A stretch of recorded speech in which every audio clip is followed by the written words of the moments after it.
आंतरराज्य अवैध गुटखा तस्करीवर यवतमाळ पोलिसांची मोठी कारवाई.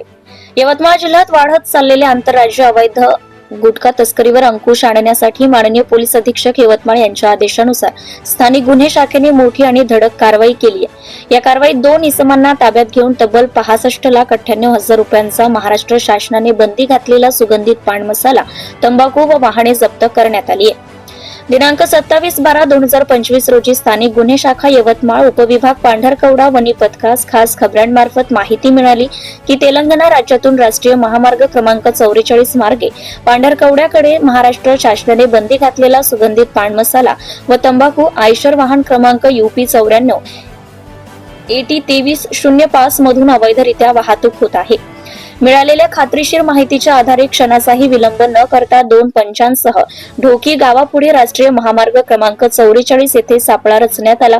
कारवाई दरम्यान संशयित आयशर वाहन अडवून तपास केला असता वाहनातून सागर पान मसाला व SR1 सेंडेड टोबॅको असे एकूण 180 पोते आढळून आली.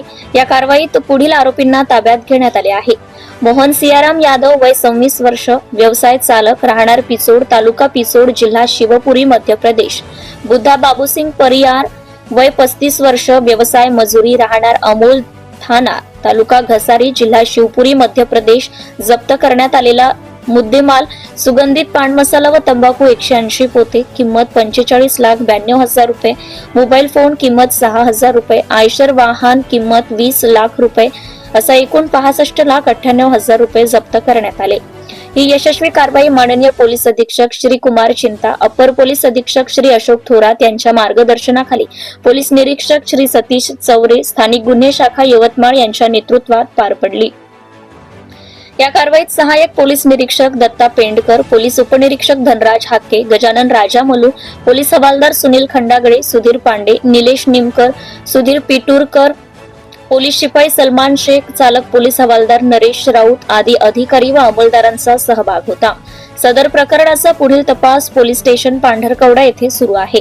जनता टाइम्स आणि जटा टीव्ही चॅनलसाठी यवतमाळ जिल्हा प्रतिनिधी Nilesh सेढाम. Subscribe now and press the bell icon. Never miss an update.